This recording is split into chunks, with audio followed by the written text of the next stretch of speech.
¿Crees que esto va de animales? No, esto va de ti. El derecho natural dicta que todo ser vivo nace con derechos inalineables. No los otorga el Estado, no dependen de un papel, son inherentes a la existencia misma. Pero ahora nos dicen que no, que sin un chip no existe el derecho a la vida, que sin estar registrado en una base de datos no hay identidad, que sin una autorización de la autoridad no hay libertad.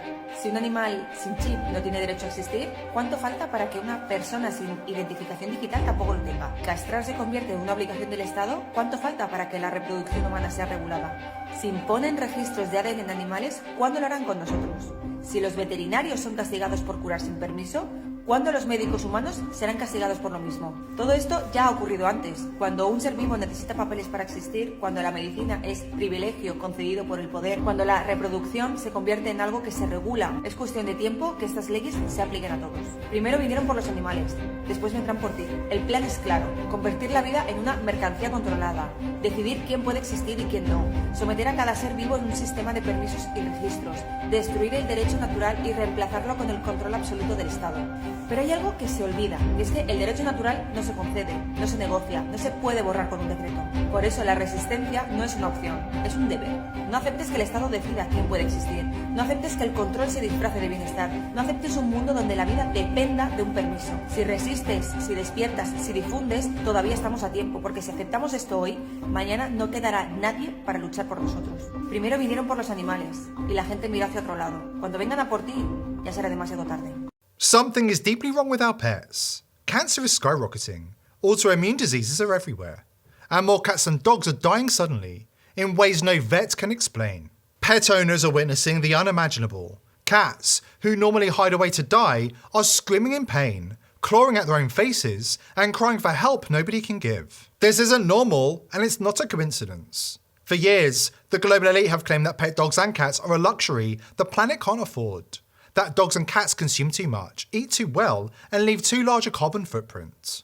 The media were enlisted to push the propaganda. They suggested gently at first that maybe we should start letting go, but we didn't. So now, they've stopped asking. Buried in obscure veterinary studies, a darker strategy is underway. This isn't about messaging anymore, it's about biological control, a silent culling. And behind it, the same name that always seems to surface when depopulation is the goal. Bill Gates. Coming up, how routine pet vaccines are being used as delivery systems for experimental biotech. Patented compounds, mRNA formulas, not designed to protect, but to eliminate. We'll follow the money, the patents, and the players behind it all. Because if this plan succeeds, our pets won't just be in danger, they'll be gone. They started with the cows, the pigs, and the chickens, claiming it was all in the name of sustainability. Then came the push to ban meat, ration dairy, and redefine what it means to eat. But just when we thought we'd seen the worst of the global elite's war on nature, they set their sights on something even closer to home. Our pets. Yes, you heard that right. Mainstream media outlets, almost in unison, began quietly dropping articles, expert opinions, and think pieces, urging us to reconsider pet ownership. CNN published an article on their website recently entitled, "Our Pets Are Part of the Climate Problem." These tips can help you minimize their carbon footprints. In the article, the liberal sadists at CNN argue that the meat-heavy diet of many household pets is causing global boiling. Responsible pet owners should trade in their best friend for a reptile to save the planet. Snakes, turtles, and reptiles can have a really low impact, CNN suggests. Your kitty cat and pooch, CNN explains, are going to have to eat bugs just like you, assuming the global elite allow you to keep them at all in the future. Bloomberg, another mouthpiece of the global elite, jumped on the bandwagon at the same time, urging pet owners to let their pets die to fight inflation. Hollywood celebrity Emma Thompson went even further, telling pet owners to eat their own pets to survive the so-called climate crisis. But the public didn't bite. Nobody was willing to give up their best friend just to lower a fictional carbon score. So now, the elites are done asking. Behind closed doors and buried in obscure veterinary studies, a chilling plan has emerged. It's not just about behavioural modification anymore, it's about biological warfare, a silent culling, as Dr. Judy Jasek explains. They're using mRNA technology in animal vaccines, and we know they're not testing this stuff. The test is it's the same as on the human side. Remember, veterinary medicine is just a branch of the same big pharmaceutical companies that are doing their shenanigans with people. It's the same in vet med, and probably worse because I think we even have less knowledge about what's going into these vaccines. But I do know, because I've seen ads, they're saying, well, they're coming out with mRNA technology. Well, at the same time, we're seeing the cancer rates go up in pets and younger pets. And I'm sure that's due to toxicity in the vaccine. So I'd say the level, the amount of disease and the severity of disease is definitely on the increase. And at the centre of it all, a name we've heard before. A man who's already attempted to rewrite the human genetic code, re-engineer the global food supply, and redefine medicine as we know it. Bill Gates. This time, it's not only humanity that he's targeting, it's our pets. Funneling his money through Zoetis, a Pfizer subsidiary, Gates and his cronies, including Mark Zuckerberg, are stealth vaccinating the world's animals with mRNA, including our pet cats and dogs without our consent. Actually, there's a company, a subsidiary company of Pfizer. It's called Zoetis, Z-O-T-I-S. Do you know they've already mRNA injected 100 million wildlife in America? I guarantee you they're doing it to pets too. It's only mRNA technology, funded completely by Mark Zuckerberg and his wife's foundation. They've been doing it all over the country for the whole last year and a half. Zoetis is its name. It's a subsidiary of Pfizer. This is some real sugar, honey, iced tea. You ain't lying. You know what's interesting? When I learned about Zoetis and this sugar, honey, iced tea, because that's what it was to me. You know who would know? Do you know who were the only people that knew that the wildlife, deer, for example, elk, for example, were actually being mRNA injected for COVID? It was all the hunters. Hunters, it was being published in hunters magazines. I'm not a hunter, but hunters were aware the whole time that this was actually being done, and it was being published inside their literature. I had no idea. But when I discovered it, I was like, what? Why is no one talking about this? When I discovered it on Staten Island, Zuckerberg and his wife funded a research study. They went out and gathered up 100 white-tailed deer and then PCR tested them all for COVID and then injected them all with the mRNA vaccines from Pfizer with this company called Zoetis, and then went and did 100 million animals. 100 million doses have been administered at that point all throughout the country, and no one knew it, and no one's talked about it.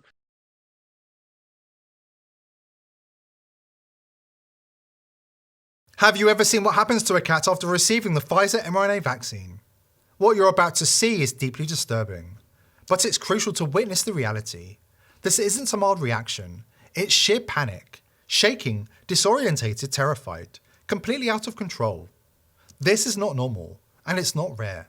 The truth is, when you talk to honest veterinarians, the ones not bought and paid for, they'll tell you, most pet cat and dogs don't need the vaccines they're being given. The so-called recommended schedule pushed by the CDC and major veterinary associations is not based on science, it's based on profit. Just like the overpacked vaccine schedule for children, the pet vaccine schedule has been inflated, manipulated, and monetized. Why is it that this 1 cc dose of rabies vaccine, this is the amount that we gave to a 150-pound Great Dane, and we're giving the same vaccine volume to a teeny little 3-pound toy poodle? How can that be? And then you really start to wonder, why are we seeing a rising incidence of cancer in our dogs? If I had to point towards a few things to really look at, I'd look towards over-vaccination. Because when we bombard our dogs, our cats, with multiple antigens every year, multiple foreign bodies that we're injecting into them, what do we think is going to happen?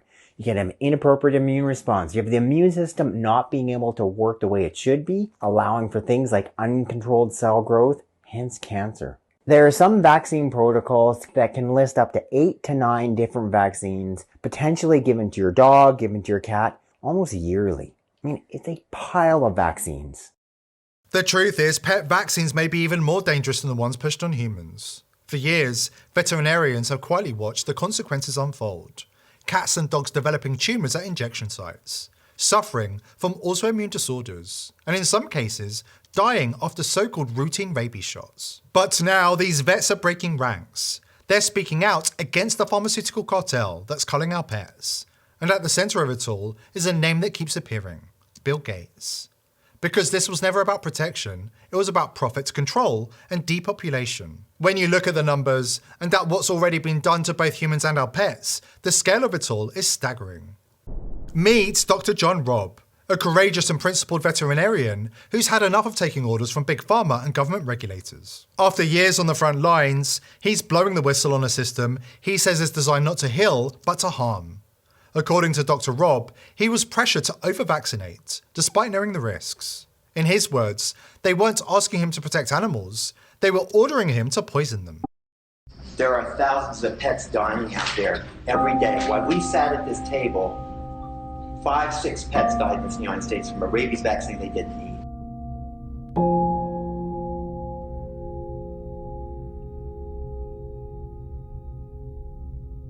Anybody can walk in here, sit down, and say whatever they want. But I gave you science.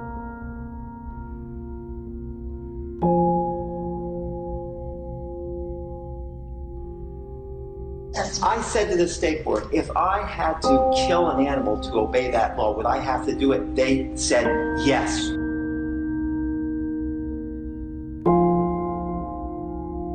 One rabies vaccine is good for life.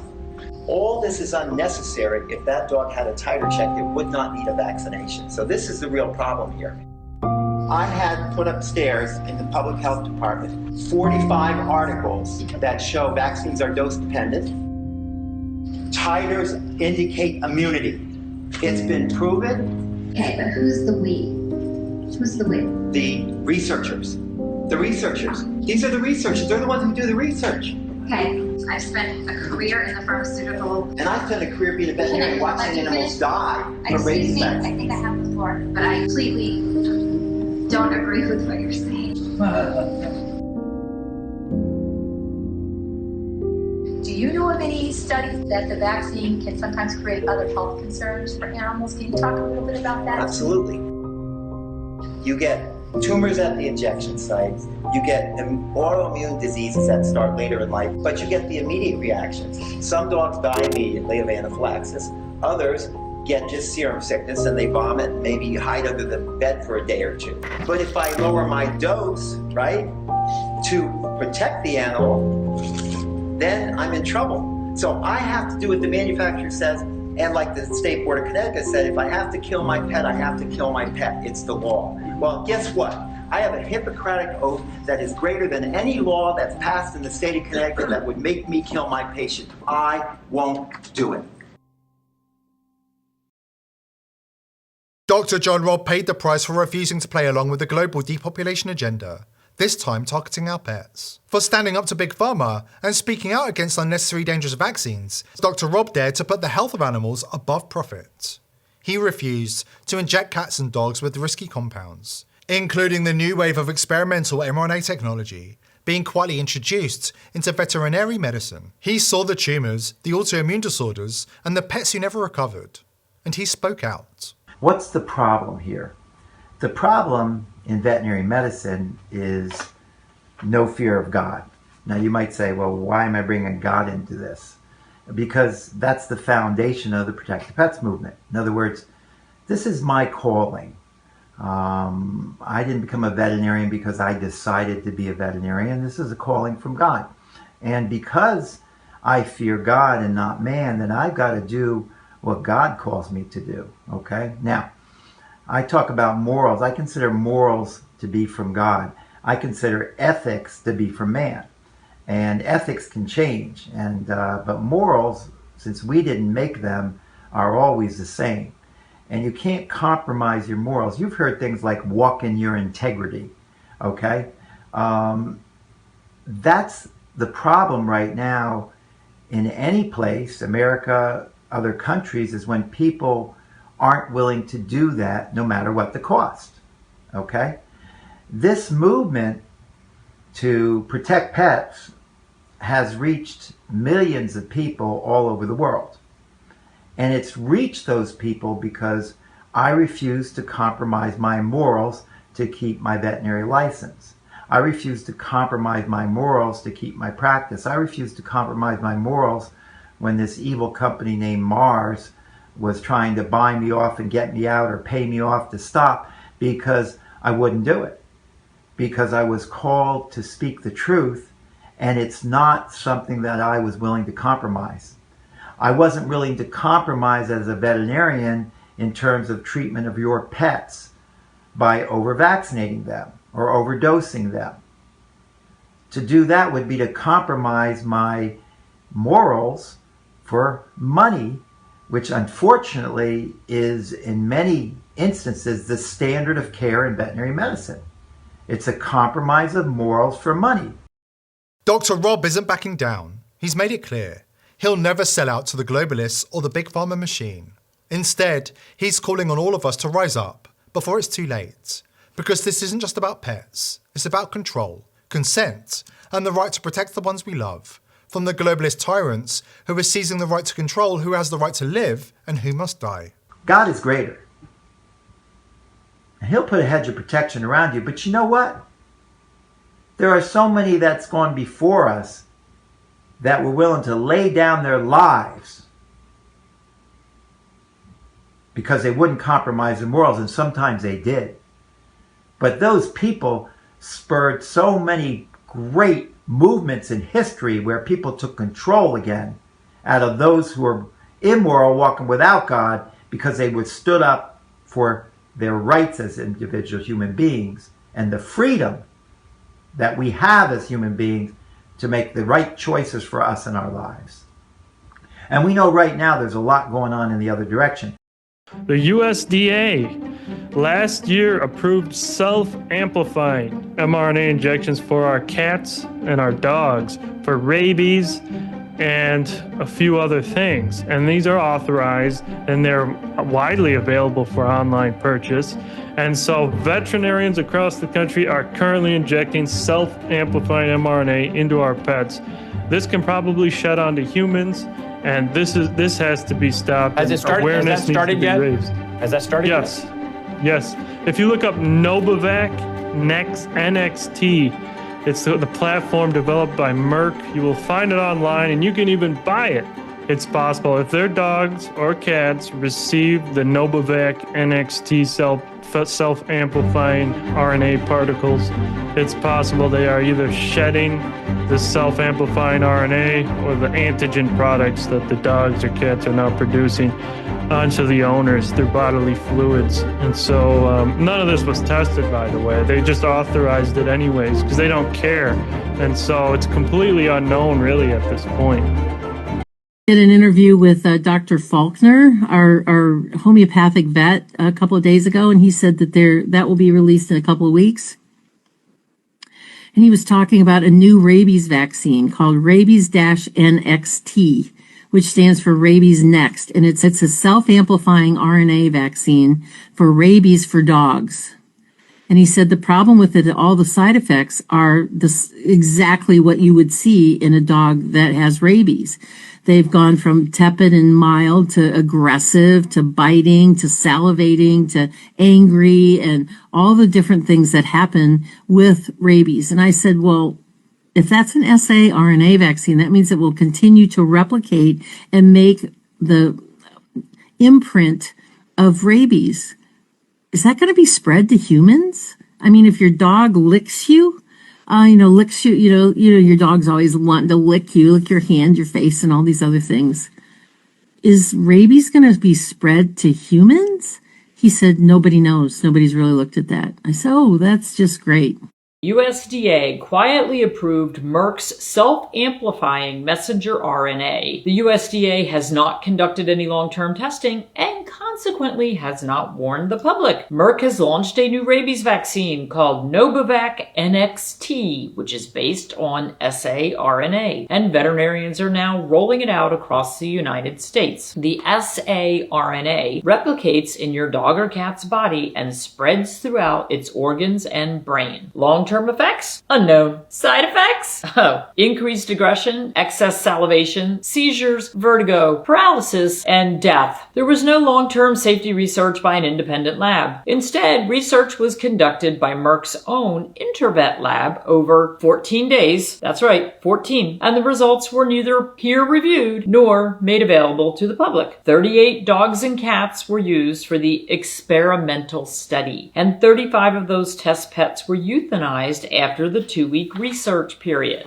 And there are other vaccines in the Merck saRNA lineup, such as Novavax NXT feline leukemia vaccine for cats. Then there is the Novavax NXT canine flu vaccine for dogs. Then there's the shedding. There is limited data on shedding from pets, but if you jab your pet with saRNA, you can bet your boots that you won't like the shedding if it happens. Make sure you have a veterinarian who informs you precisely what's in the vaccinations they give your pets before administering them, or find a veterinarian who is willing to tell you. Meanwhile, Big Pharma and Big Food are injecting messenger RNA into farmyard animals, incorporating it into cosmetics, skincare supplements, dental products such as anesthetic shots, floss, and toothpaste, and they are also planning to spray fields of vegetables with messenger RNA.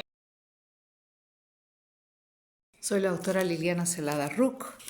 Esta es una vacuna contra la rabia canina y felina, vacuna inactivada para la prevención de la rabia, Vagovac. Esta es la gota fresca. Hoy es 31 de agosto del 2024 e inmediatamente vemos esas imágenes. Aquí hay más. Ahí hay más.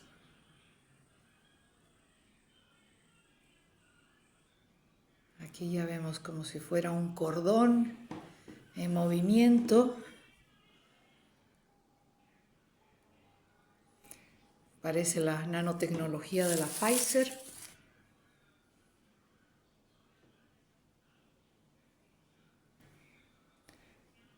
Esta gota estaba refrigerada.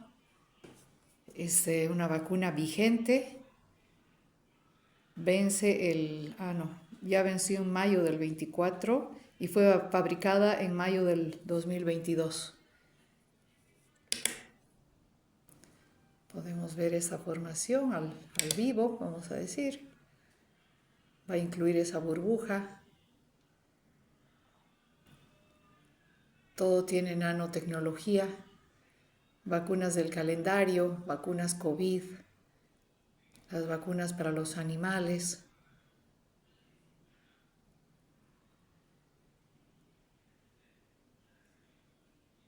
Ahí se detuvo un poco, sigue avanzando.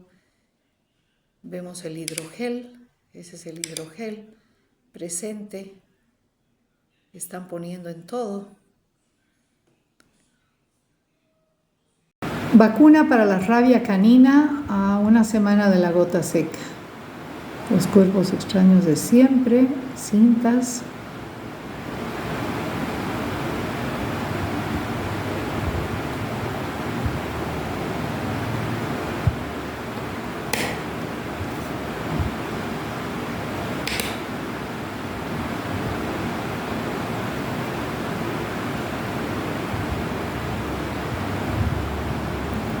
Otro más.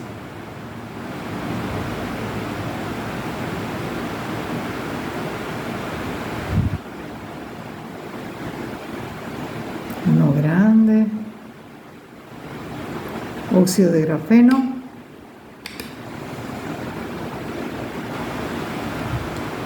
El cuerpo extraño que se ve en todas partes. No sé si actúa de antena, qué hará ese cuerpo que está ahí en todo. En las vacunas del calendario, en las COVID, en los inyectables, en la de los animales. Aquí otro. Mucha contaminación. Estas vacunas le están poniendo a nuestros animales. Se unan ahora los veterinarios que analicen al microscopio y que nos digan qué es toda esta porquería que se ve acá. Es demasiado.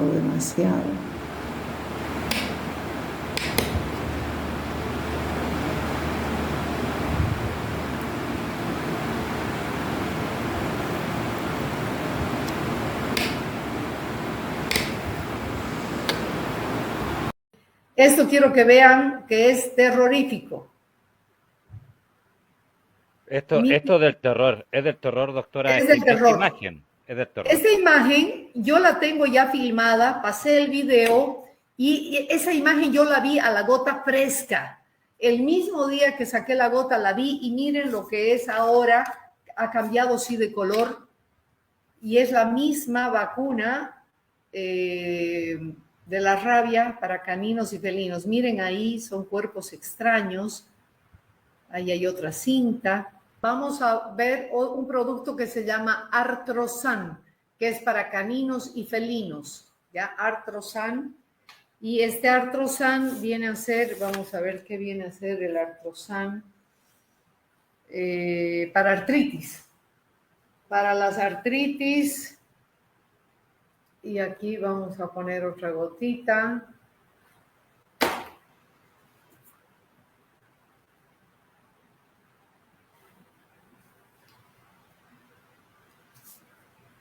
Artrosan.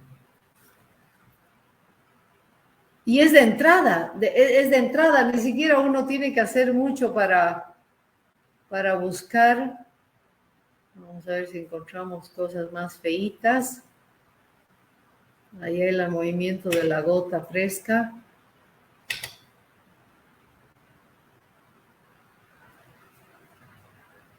Ahí hay más. Perdón, Alberto, si yo mientras yo puedo ir dando vueltitas, tú si nos puedes seguir comentando. A mí me da impresión, en las diapositivas, bueno, las imágenes, que se alcanza a ver como un fondo, pero no es un fondo regular. Como si hubiera un gel semitransparente que se alcanza a hacer visible. Una especie de gel. Y será el hidrogel famoso también que nos los están colando con las vacunas. Sí, sí. Alberto, mira, hay un comentario, Alberto, doctora. Por acá, Mónica dice, mi perro murió este verano días después de inocularse con una inyección llamada Librela para la artrosis, que es la que está analizando la doctora. Mira, ahí está. Esta es para la artrosis. Acá, y ahí está la contaminación, bueno, ahí están. ¿Qué son esos cuerpos extraños, no? Me imagino que también irán a formar coágulos, romperán arterias. Miren la cantidad de cosas extrañas. Y todo ilumina, ¿no?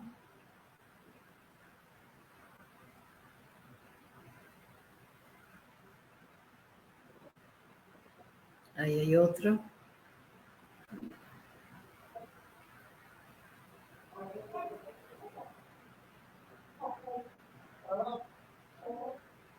Mientras la doctora ahí sigue operando, estimado Alberto, por acá pregunta, ¿qué relación podría haber con esos animales que giraban en círculo? Miren esto, miren esta figura, perdón que te corte, sí. Jorge. Adelante, adelante. Pero quería que veas el tamaño de esa, otro tamaño, de colores. Aquí hay una cinta también, a ver. Es que hay que ver en dos dimensiones. Mira, arriba se ve una cosita y al fondo se ven otras.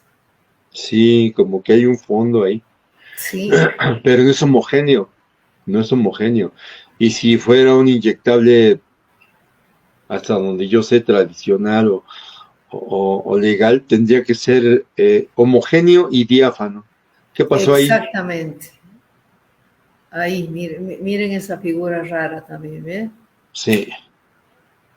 ¿Qué son esas cosas? I'd say about 70% of what I see is vaccine injury. If I gave you a brand new little puppy today, would you give that puppy any vaccines, you personally? Probably not. And almost everything is vaccine injury. I tell people there are like four main causes of disease. There's vaccines, the major part, the flea and tick products, another poison we're putting in the animals, pharmaceuticals, also bad, and emotions can cause problems as well. ¿Qué pasa con la vacunación antirrábica? Muchos de ustedes han preguntado respecto a la capacidad, sobre todo veterinarios. Y algún producto creo que hemos visto.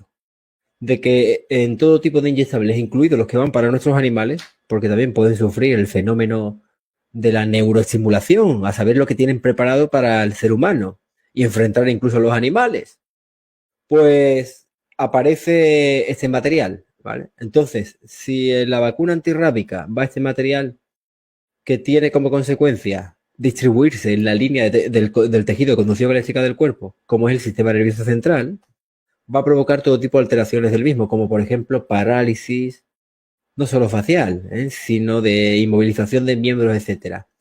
Algo parecido le ha pasado a esta perrita, miren ustedes.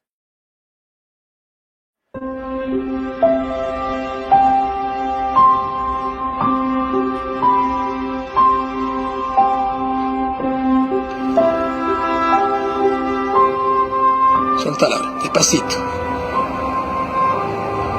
Se le estaba soltando la perra, no puede apoyar bien los pies y se empieza a soltar nomás. Acá y ella no puede levantarse por sus propios medios, tiene como fuera una paraplegia. Empezó desde el domingo, que se vacunó contra la rabia, acá en el barrio San Bernardo.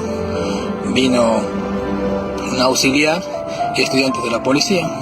A ella ya una pierna, una pata trasera no la levantaba y ahora las dos no las puede levantar y ahora prácticamente se arrastra. Es una pena, pero es lo que está pasando. Bueno, como ustedes han visto, probablemente el animal hasta se haya orinado porque no controla, pues tiene descontrol de esfínteres también.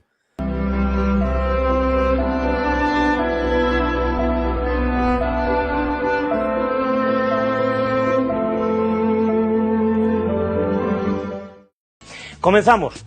Ganaderos de varias provincias andaluzas se han concentrado hoy para denunciar la muerte de sus ovejas. Se cuentan por centenares las ovejas que se han muerto. No saben determinar qué es lo que está pasando, pero esto coincide con la puesta de una nueva vacuna contra la lengua azul, aseguran los ganaderos. Reclaman una solución, piden ayudas para compensar las cuantiosas pérdidas económicas. Muchos de estos ganaderos están preparando la campaña de Navidad y están desolados, desesperados.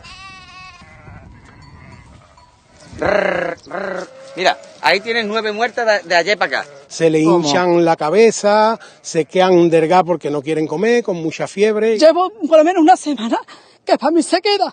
Dátemelo porque tengo 400 ovejas. A mí me han puesto 2 vacunas y de ponerme las 2 vacunas eso se ha corrido como la pólvora. De 1000 ovejas estamos recogiendo entre 15 o 20 ovejas muertas diarias. Me he muerto una oveja, ¿no? Una vaca, sí. Pero esto de pronto, esta cantidad de animales buenas, gordas, buenas, y se quedan delgadas 24 horas, 36 horas. Eso no lo he visto yo en mi vida, hombre. Son ganaderos que hoy aunan sus fuerzas, las pocas que le quedan, ante una situación, dicen, jamás vivida. Hemos puesto la vacuna a la 3, las ovejas mías han empezado a tirarse al suelo y a morirse como chinchi.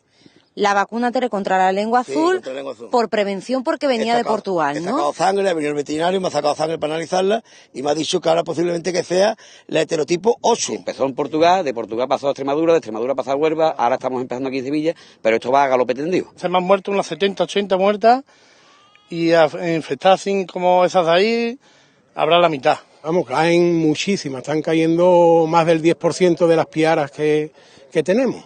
Ganaderos que pierden su medio de vida y aseguran sin poder hacer nada. Empezaron a salir 2 o 3 malas. Entonces esas 2 o 3 malas mi marido le iba poniendo lo que le dijo el veterinario, para que le vaya quitando la cojera, porque empezaron a ponerse cojas, muy delgadas, y de momento vino el veterinario diciendo que había que vacunar. Tantos meses esperando ese borrego, que yo de lo que como es de eso, mi casa, y ahora me están malpariendo. Se me están muriendo y me están malpariendo. ¿Qué hago?